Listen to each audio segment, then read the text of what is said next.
Bro, you just lost a leg. How the freak you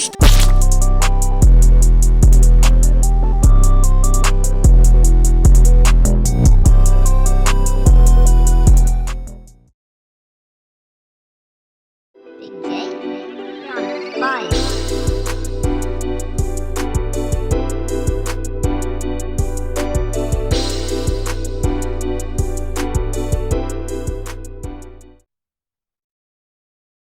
What's up, everybody? How you guys doing today? So today's video, guys, we're gonna be finishing off the Magic versus Bird Courtship of Rivals video. Now, first and foremost, I want to say, guys, I gotta be a little bit quiet because you know I got people around me and stuff like that. So you're only getting like about 80,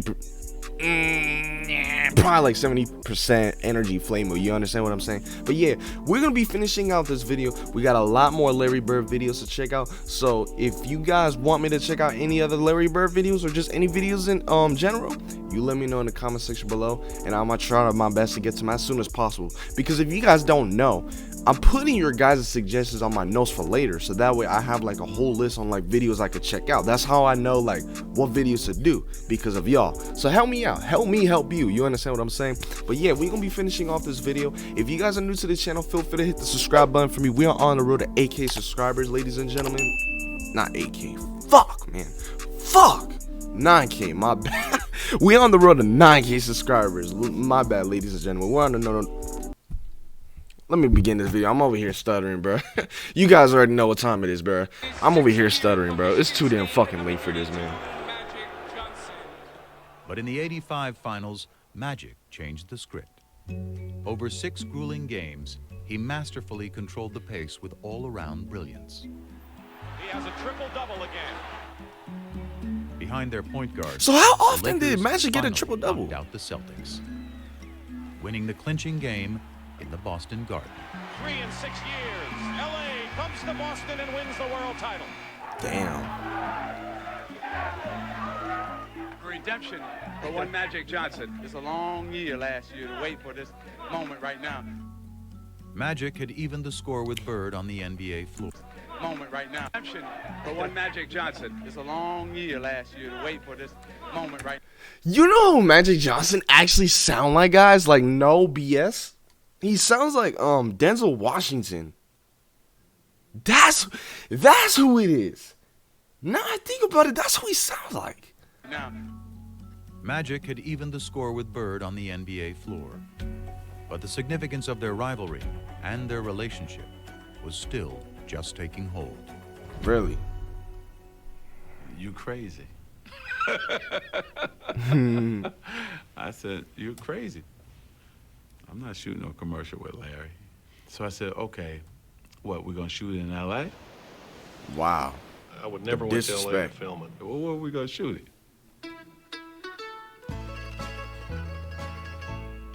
If you want to shoot a commercial, come to my house. Yo, Larry is petty as hell. Let's be honest, guys. You want to shoot a commercial? You come to my house. Yo, let's do Larry. Larry is petty for that.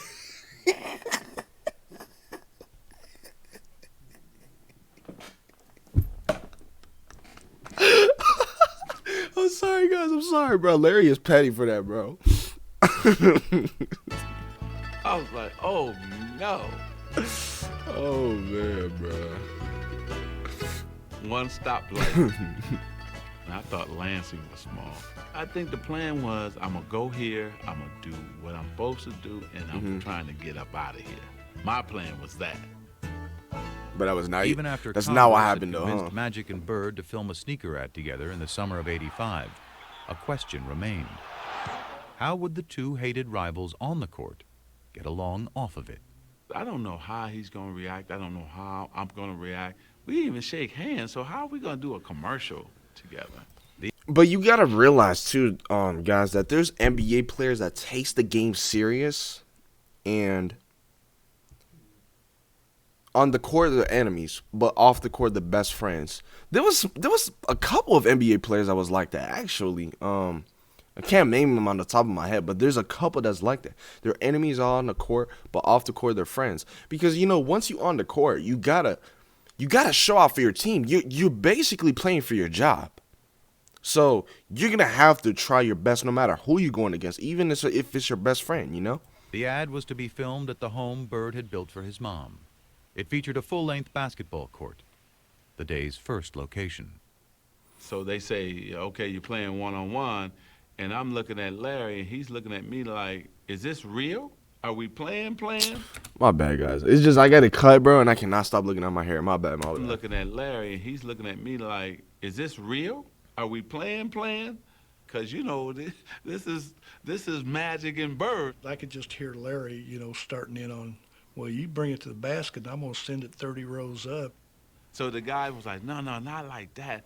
A fun game. We were both like, oh, okay. Like, like you can see this relief coming over both of our faces. That brief détente led to the next stage, dialogue. We sat down next to each other. How was your summer? Oh, it's going good. How was yours? It's going great. He said, man, it's a nice spread you got. And he's asked me, is this where you play? I said, yeah, I play here if it's not windy. If it's raining or windy, I go to the gym. But this is where I do all my work. I see that tractor. You work on the tractor? He said, man, I work on this tractor every day. Larry Bird work on a tractor? He said, yeah. It's just them two walking and talking, and every once in a while they'd stop and one of them would say something, and then they'd start laughing. Then they said, okay, break, it's lunch break time. I was going to my trailer. He said, no, my mother has prepared lunch for us up at the house. We went up to the house. Oh, and we sat there wow. and we talked, and my mom, my brothers thought the world of him. His mother was so nice, making sure I had enough to eat. I just saw my mother. It was crazy. He charmed her. You can see it. But that's Magic. He makes everybody feel welcome and warm, and he's a con man.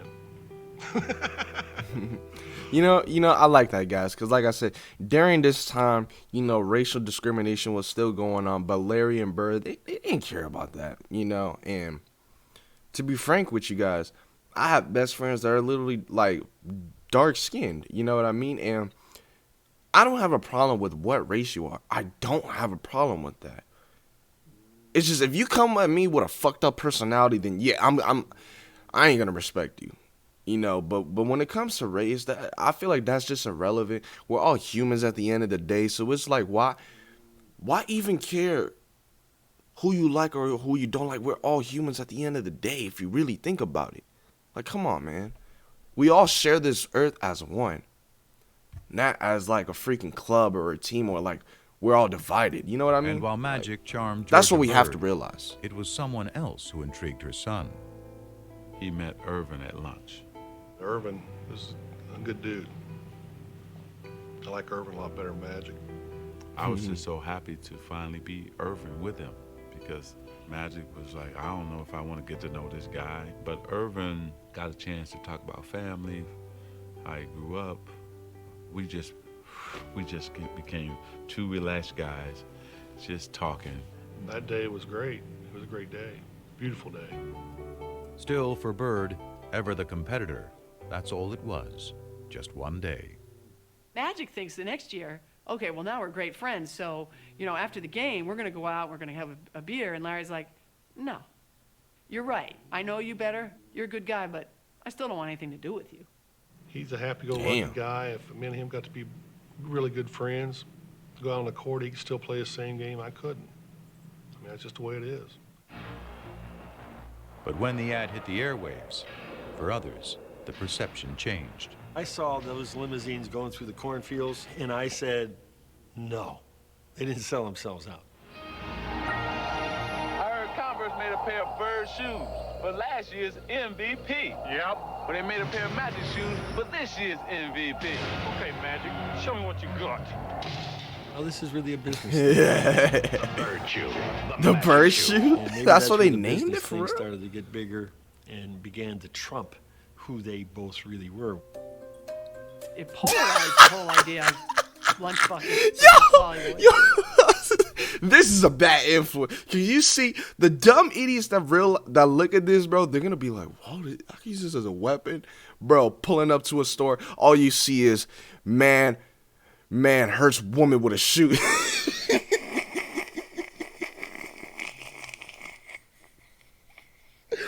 Bro, choose your word. I'm sorry, God. I just had to throw that joke in there, man. I just had to throw that joke in there. You know what I'm saying? Appreciate the sub, by the way, too, guys. Appreciate that. Love y'all, man.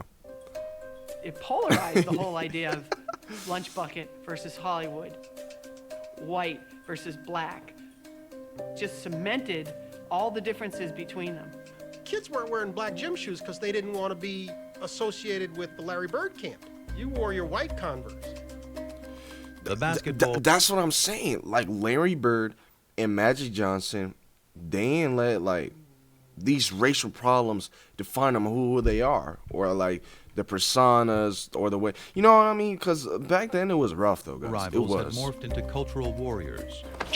And race, more than ever, had become an unavoidable part of the conversation. Yo! But nothing about Bird and Magic had ever been as simple as black and white. One of the big reasons this rivalry became so emblematic of so many things is because it was an easy dichotomy for people to understand. But it's crazy to simplify it as saying white people like Bird and black people like Magic because 13% of the country is black. But it wasn't like 87% of basketball fans preferred the Celtics. Who's your favorite basketball player? Magic Johnson. Who's your favorite movie star? Eddie Murphy. Pina, all you ever talk about is nigga this and nigga that. And all your favorite people are so-called niggas. It's different. Magic, Eddie, Prince are not niggas. I mean, they're not black. I mean, let me explain myself. Has the N-word ever been used by a white person to describe Urban? I doubt it. But he uses that word nowadays. He about to get killed. He about to get killed, bro. Magic enjoyed his image Not as a literally. crossover star. It was Bird, the one-time great white hope, who had further emerged as the polarizing racial figure, due in part to that era's increasingly conservative political climate. The rolling back institutionally of the achievements of the civil rights movement were going on apace from about 1975 on. But the triumph of the movement that rolled it back took place in the 1980s. And I think there was people who were very aware in the black community of what was going on. And I think there was a lot of sublimated frustration. And I think one of the ways it got sublimated was into basketball. And I think Larry, through no fault of his own, was the receptacle within which the lingering resentments somehow floated. And after Bird led the Celtics to the championship in 1986, his third in the pros, winning his third straight MVP award in the process, the resentment grew. I always felt that the press... This dude Larry won 3 straight MVPs. 3 straight. Wow, man. was biased in favor of Larry Bird. It always felt to me like they were gonna make Larry the hero. You know, you'd see somebody score and Larry would be in a cast in a suit on the bench and they'd say, Larry Bird made that possible a couple weeks ago when he told that guy he could do it and he just did it. They gonna get his motherfucker the assist and he not in the game? Not to be racist, but we have a white guy who's the best in the world. It's predominantly a black sport now. And you got a guy like Larry Bird who can't run, who can't jump, but can do everything out there. That don't mean nothing to me. It don't mean anything to me. It never has. I don't know why. I mean, am I doing something wrong here? Bird may have sought to avoid the conversation entirely, but the more he won, the less he could escape it. Now there's a steal by Bird. Underneath the DJ, lays it in. Yo, that play, man. In 1987, after Boston take beat the the lead. Detroit Pistons to advance to the finals for the 4th straight year, Pistons rookie Dennis Rodman called Bird overrated because he was white. Dennis His team- Rodman was on the... Oh, yeah. That's right, before he went on the Bulls, right? Yeah. I forgot about that. Made Isaiah Thomas I forgot about then that. chimed in with some thoughts of his own.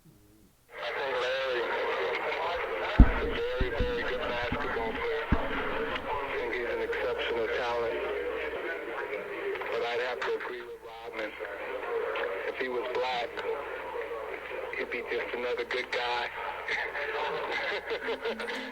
I can remember in the locker room, I think it was Jack McMullen came up to me and said, Isaiah just said, boom, boom, boom, boom. And I go, so? He didn't care. So? He didn't care. Everybody else around him cared very deeply in the days and weeks as it turned out ahead. I mean, the media made it out like it was something, but it didn't matter to me what Isaiah or Dennis Rodman said. and it still don't. It has no bearing on what I do in my life. He doesn't see race. He really doesn't. And he could have. And that's how it should. That's how it should be, bro. Poor white in southern Indiana. Southern Indiana, the home, by the way, of the modern Ku Klux Klan. How he managed not to be affected by the cultural milieu that he grew up in is, I think, a miracle. To me, it's inexplicable. When I was in about 6th or 7th grade, I couldn't wait till school to be over because I knew over on the courts, the waiters from the hotel would be over there. They were black, older, and they let me play. You know, I always looked at that as I got an opportunity to play against a black man, and they treated me good. I couldn't wait to play against the best, and at that time, they were the best. And in Like, so humble, 1987, bro. as Bird vied with Magic to be the best, the flap over Isaiah Thomas's racially fueled remarks forced Bird to address his least favorite topic at the worst possible time. I had to go to a press conference when I was in L.A. trying to get ready to play the Lakers and tell people I didn't care. This don't bother me. The main thing is if the statements or whatever was said doesn't bother me, I don't think it should bother any of us. From playing all year, trying to get back to the finals and play against Magic, this was a distraction. Bird was facing off against Magic for the 3rd time in 4 years. Damn. If their relationship had softened, the determination to beat each other had not. As Game 4 proved, the level of competition between them was higher than ever. Bird played awesome down the stretch of that game. Trailing 2-1 in the series, the Celtics were down by 1 point in the final minute of the game. But Larry Bird wouldn't be easily vanquished. Open his age. Bird goes for 3.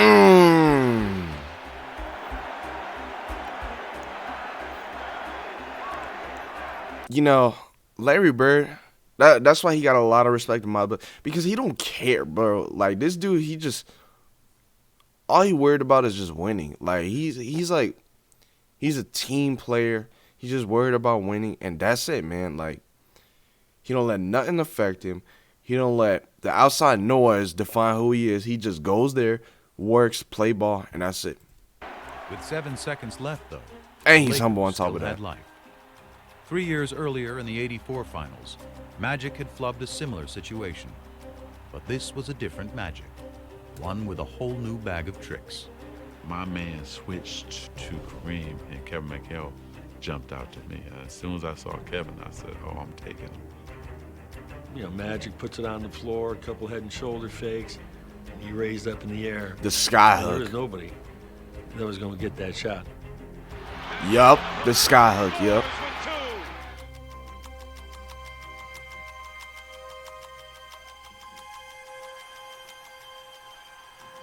I remember after they called timeout thinking, there's still a shot here.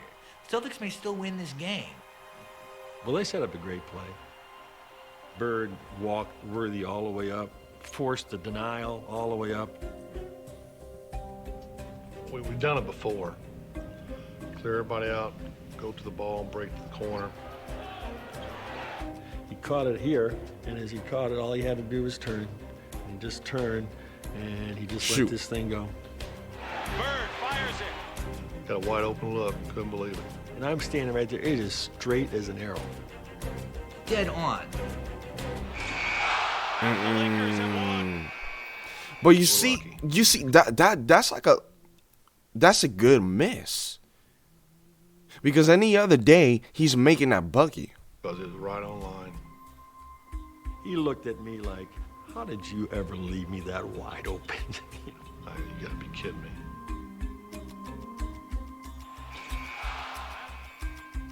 Changed the whole series. The Lakers won the series in 6. And in the aftermath of a year in which Magic had won his first MVP, the rivalry suddenly took on a new tone. Magic's just a great basketball player. He's the best I've ever seen, you know. Respect, man. I don't know what to say. I was shocked that he said it, because I thought to myself, maybe this is the beginning of a new era that's not going to include him. It was the passing of the torch a little bit. After vanquishing Bird in '87, Magic wasn't done winning.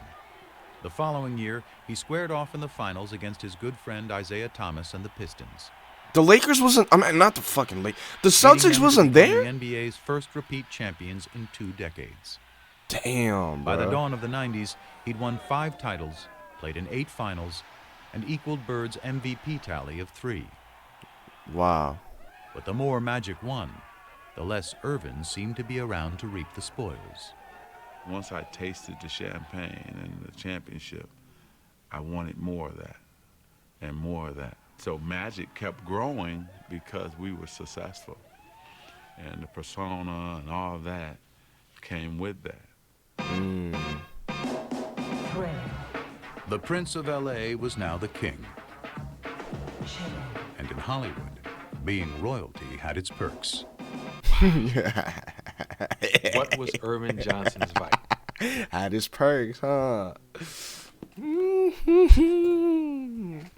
Talking about them ladies.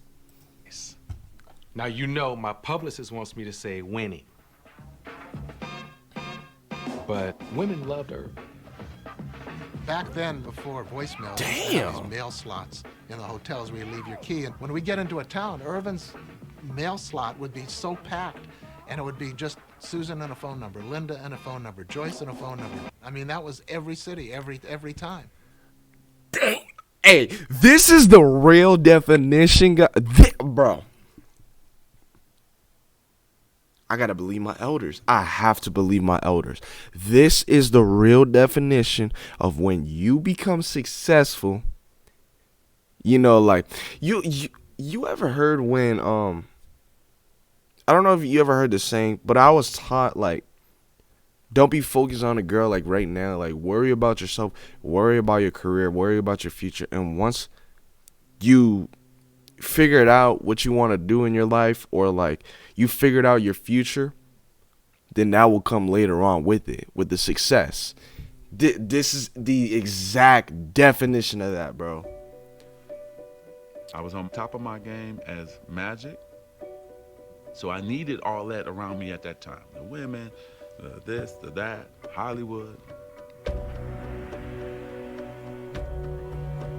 Magic was living in a context of sybaritic excess from the minute he walked in the door, and he developed a sweet tooth for it. Sex with several women at the same time. Yeah. Like I said, women have different fantasies. Some want to be with 2 or 3 at a time. You know, one time I had 6 at once. You can't hate Magic, though. He's just having fun, bro. Like, this dude just living his best life. I really do believe he looks upon Magic Johnson as a movie character he played. I think Irvin got overwhelmed in LA by what it meant to be a star. That's probably true that the Magic ego swallowed Irvin a little bit, but that's okay because I couldn't win 5 championships without that. Through all of this haze of women and money and fame and fortune, he still kept basketball at #1. He never seemed to lose that focus.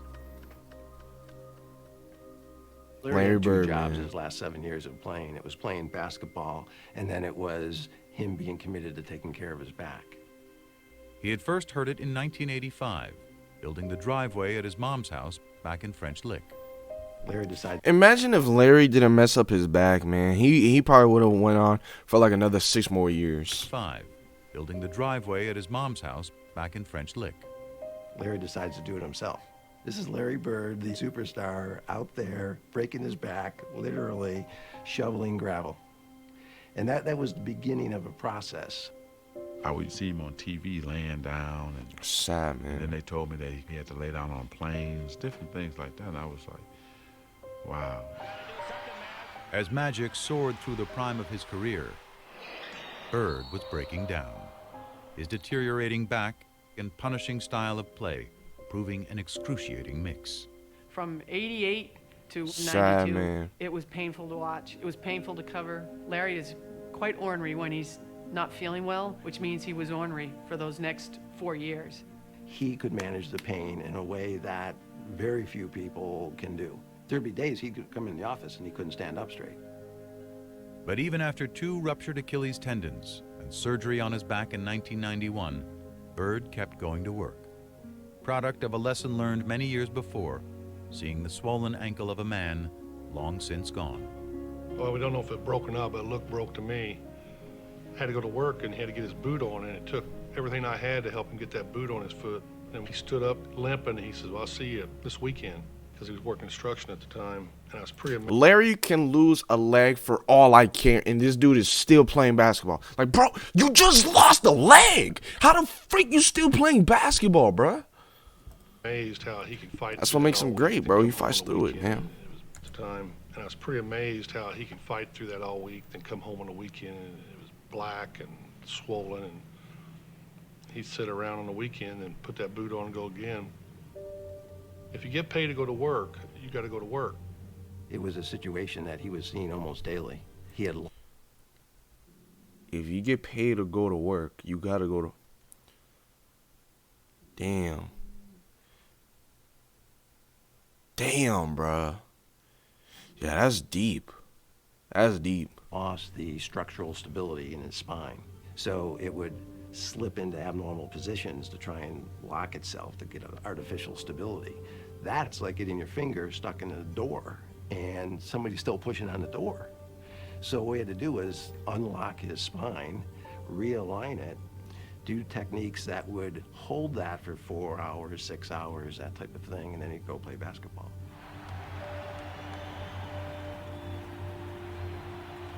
Every time I would play, I was wondering if I was going to be in a wheelchair. Was I ever going to be able to, you know, walk on the beach or hold my kids? His pain in his quest for basketball became all-encompassing. Very few people really knew what Larry was living with. Poor Larry, this was man. Larry's issue, and there was no sharing of his pain. You know, I probably should have retired in 88, 89, but it's that competition. Maybe one more chance, me and Magic could get together in the finals, but it never happened. Damn. That's sad, man. I'm sleeping, really, laying down, just waiting on the game, and the phone rings, and Larry retires. The voice says, "Hey, you gotta come back to LA." And I said, "Okay, why?" "Well, I can't tell you until you get to LA." Don't tell me Larry retires. So I said, "Okay." 2 hours later, he was in the office of Lakers team physician Michael Melman. Dr. Melman starts to tell me that, you know, through the physical that I took, that they discovered that I had HIV. Never mind. I thought it was something with Larry. Damn. HIV. Because all them damn women, Magic. You need to stop putting your meat in every hole you see, bro. You need to stop, bro. This is why you got HIV. Putting your meat wherever has a hole, even a wall for all I care, huh? First time ever in my life. But then he was having fun with his life, so you gotta understand. Things the right way. I'm out of control. Yeah. Wow. Damn, HIV. Oh, it was everything. How is it possible? What happened? How did it happen to me? And my mind is racing, you know, and then you're just devastated. Further complicating things, Magic had gotten married just 2 months earlier, and he feared the worst for his new bride, Cookie, who was pregnant with their first child. I don't know what's going to happen with my wife and my baby. I don't know what's going to happen to me. I don't have control of the situation, and I was lost just That's for bad the timing. next 2 or 3 weeks. And after Magic learned neither his wife nor his unborn child were infected, he began revealing the news to his inner circle. The phone rang, and it was Wow. Magic's agent, Lon Rosen. And he said, "Irvin's looking for you, call him." And I said, "I'll call him when I get to Paramount." And he says, "Call him now." I said, "Lon, I'll call him when I get to Paramount. I'll be there in 20 minutes. And he said, "You got to call him now. Irvin's HIV positive." Wow. I remember I was sitting on the bed. I remember standing up. at that point. And I said, how is that possible? I'm thinking Urban's gonna get skinny and die. I mean, literally, that's what I thought. Urban's gonna get skinny and die. The first person I thought of was Larry. I wonder what Larry thinks. The day that I heard about Magic, it just sort of changed my love for basketball. It shook me up. You know, you get that feeling, probably the same type of feeling I had when my father died. He wants to understand why, Wow. you know, how can I talk to him? How, I need to speak to him. It was just really important for Larry and Magic, enemies on the court. Off the court, best friends. Larry to talk to him. You know, sort of, I don't know. I wanted to hear it from him, probably didn't believe it.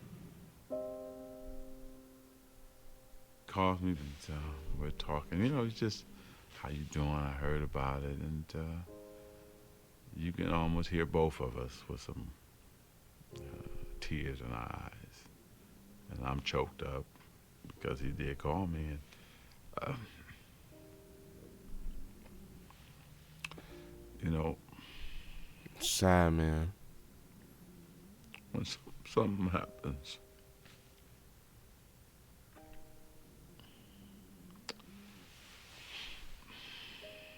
to you,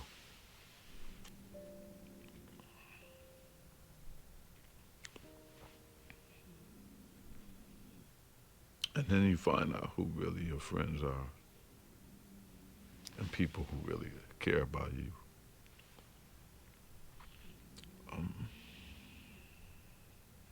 That's figure making me all emotional, those bro. battles,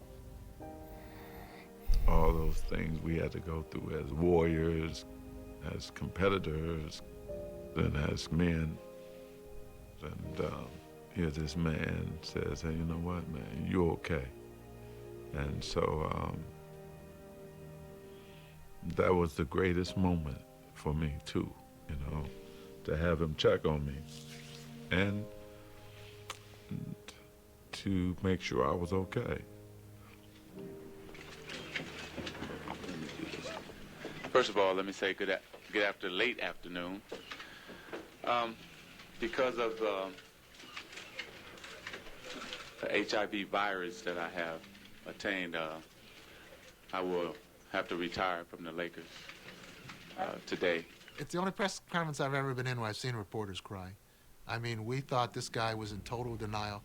I plan on going on, living for a long time, bugging you guys like I've always have. We thought that This can't be how he goes out. He retires because he got. This can't be, man.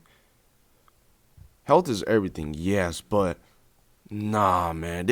There's no way the story ends like that, bro. this smile was going to be wiped off his face forever, and he was going to die, but we're going to watch him die in public. I just remember in the room, he was joking, and I'm sitting there looking at him crying, and he's like, Coop, man, I'm going to be okay. I'm going to be okay. It's going to be all right.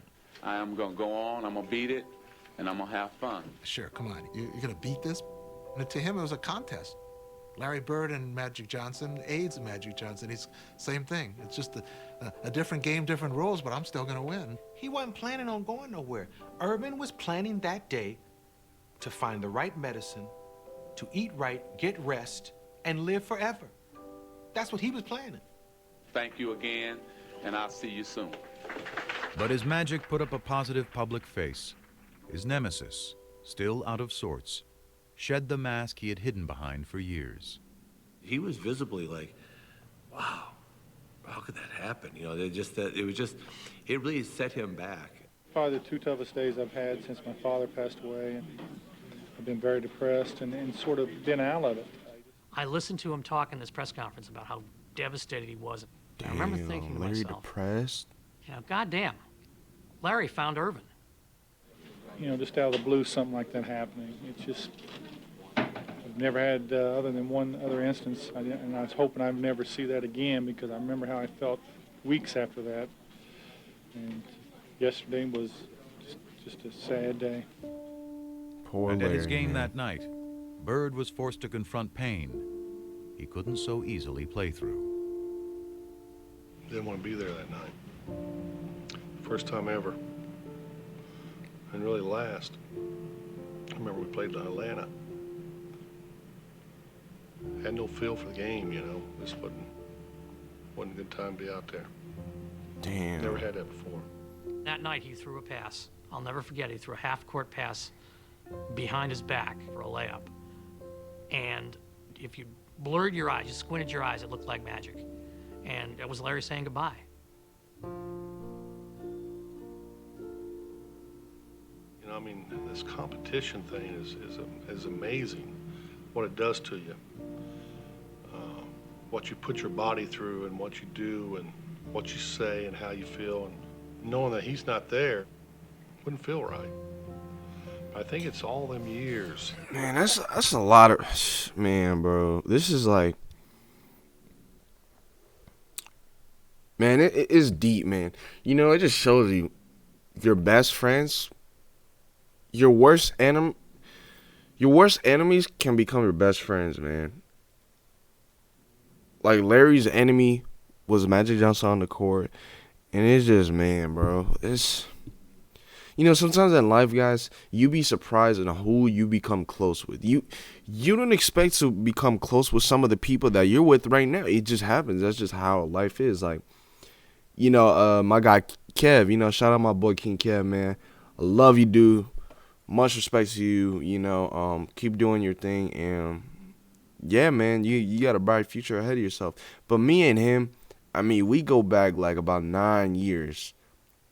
And when I say I sit up here and I did not expect for me and him to become best friends, I did not expect. It just happened. It just happened, you know? Like, see, some things in life, guys, you can't control. It's just life takes its course. Just naturally, it just happens. You know what I mean? And that's what happened with me and him. And to this day, like, we're like locked in, like, so close. You know what I mean? And yeah, I mean, that's my guy, man. Like, if he ever needs anything, man, like, that's my guy, man. You know, like, yeah, he's one of those people that's in my inner circle, man. 100%. That, you know, respect to you, my guy, Kev. Well, if he's practicing this hard, I bet he shot 500 shots a day, and I didn't get 500 in. It's always that mind games. Bird played through the 91-92 season, his last in the NBA, but a part of him was already gone. I didn't check the papers anymore. You know, it didn't matter. I still wanted to compete, you know, but it wasn't the same. It really wasn't.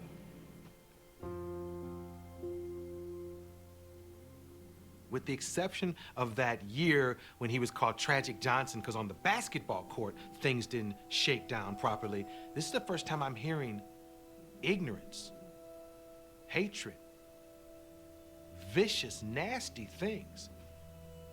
There was some of my former teammates who had their own little things that they were talking about and why this happened to me. You know anybody else that's heterosexual that got it? Come on, man. You're in denial. I've been called gay, faggot, Irvin's lover. I've been called all that shit. Okay, Irvin's lover is Ron crazy. Rosen got a call from Isaiah Thomas asking, you know, I keep hearing Magic's gay. And Lon said, well, for crying out loud, you know better than anybody he isn't. You're one of his best friends. And he said, well, we don't know what's going on in Hollywood. And the fact that Isaiah was questioning why he got this, I think it was really, really hurtful to him. He used to say, you know, I don't want people to stop shaking my hand and giving me my hugs. He loves to be loved. And that's what bothered him the most, that people would change. Because they fake people. They're fake people. That's why, man. The ones you love the most can hurt you the most. It's a known fact, man. He would show up at the Lakers facility to work out and to shoot some The baskets. ones that and try hurt to you the engage most- his teammates and say, hey, you want to play a little one-on-one before The ones practice? you love the most hurt you the most. Just remember that. He would show up at the Lakers facility to work out and to shoot some baskets, and he'd try to engage his teammates and say, hey, you want to play a little one-on-one before practice? And, oh, geez, no, I can't. I got to go get taped. Or, oh, geez, I got work to do. I got to do something else. The worst thing of all of this, that I couldn't play basketball. So I don't sad, even man. think dealing with HIV. It was I couldn't play. The game, the surroundings was his whole world. That's his personality. When you take that away, you know, you're hurting. I knew he was hurting in a big way. The only sex is safe sex, and that's no sex. As basketball went on without him, Magic performed ably in his new role as HIV educator and spokesman. I'm helping every way that I can. But he still pined for the arena, which had made him a star. So when he was invited to play in the 1992 NBA All-Star game, he jumped at the chance, promptly stealing the show and winning MVP honors. But that was just a warm-up. For the encore Magic had up his sleeve. He's not done yet because we're going to go to Barcelona and bring back the gold for everyone here in the United States. Thanks, Larry. Him and Larry, man. For the first time ever, NBA players would be competing in the Olympics. And Magic, armed with a message, was not about to miss the show. It would have proved to people. The Olympics. That's a big stage, bro. Playing against me. And then also for me too, personally. You know, it was therapy. It was a way to say, man, yeah, you get to do this one more time. Yeah, one last ride. There was also one other perk. I think playing with Larry was Bird on very his important. team. That's something they talked about. I mean, he was going to be on the Dream Team. He was going to be with Michael. He was going to be with Barkley. But he was going to play with Larry. Magic kept saying to him, I just want to get you out on that court one more time. Let's just have one more sequence. Yo, Michael Jordan, Larry Bird. Yo, that's a under. That team is like, that team is not losing, bro. I didn't even know Michael Jordan was on this. Did I know? I don't even think I knew. Damn. It's like we had all the way back in 1978. But it was interesting that with Magic being the one that was HIV positive, he felt great. He was in the best shape of his life. He had worked so hard to make sure he didn't go there as a token player. And here was Larry, who couldn't even practice, who could barely move. Damn, Larry's all the way on the But other you know side, what? man. Didn't matter. We were still together. You see, he's looking at it that way, man. Didn't matter. Doesn't matter.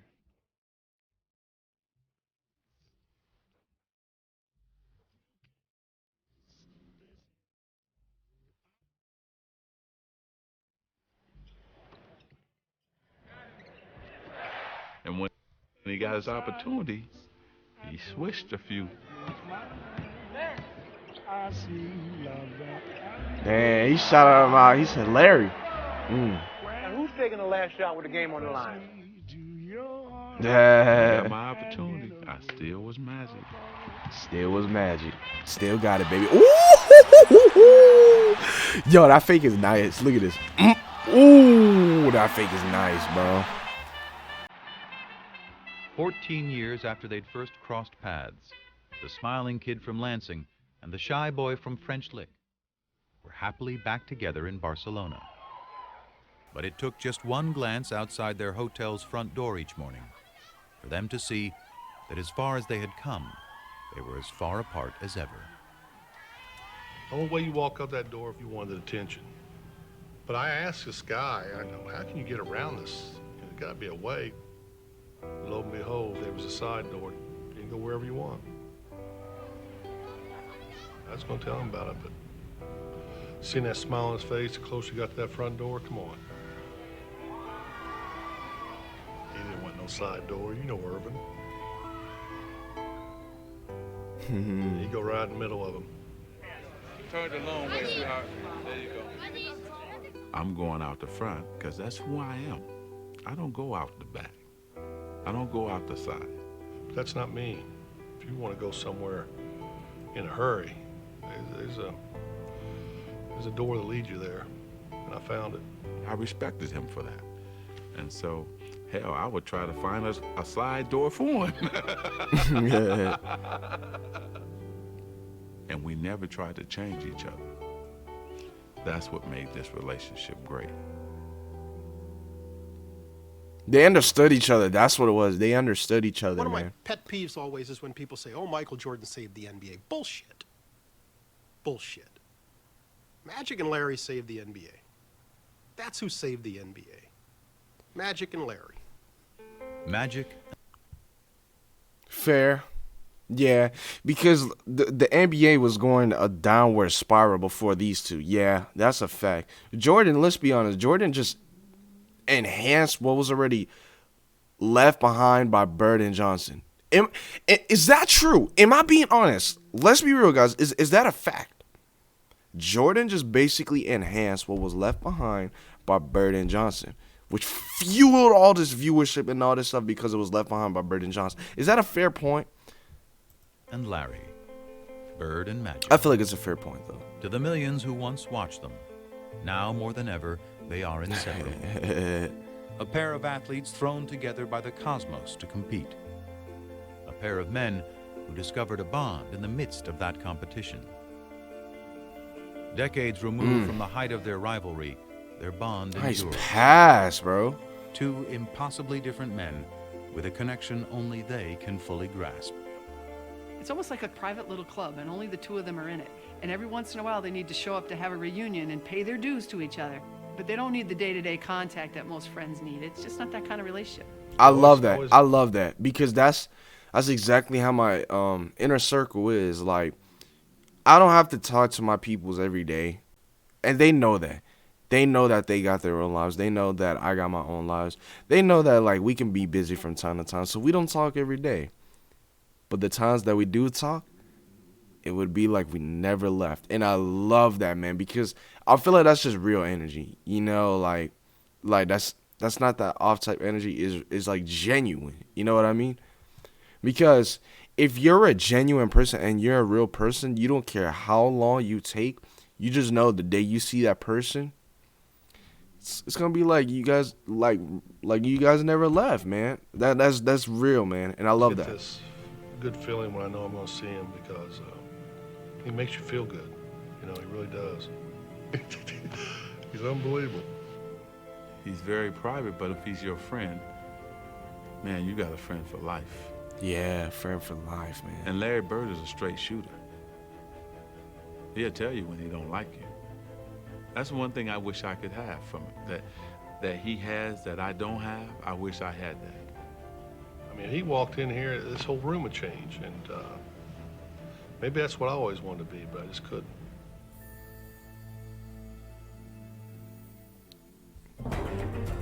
Man, guys, really good documentary. I'm glad I did like a 3-part series on this because it was a long video. You know. But I mean, looking at this now, I'm interested in checking more Magic Johnson highlights. Because, you know, like I said, I knew he was nice. I just didn't know he was that nice. We're going to check more of these soon. But I mean, the friendship they had was bigger than basketball. And I love that, man. I love genuinity. And I love when people are just real and they're just honest about you. You know what I mean? Like, I love those type of people, man. But yeah, hope you guys enjoyed this documentary, man. If you reached to the end, I appreciate you guys so much. And don't forget, if you have any videos you want me to check out, you let me know in the comments and I'll put it on my notes. But once again, my name is Flamo. Love you guys so much. Tune in to the next video and I'll see you guys in the next one. We out.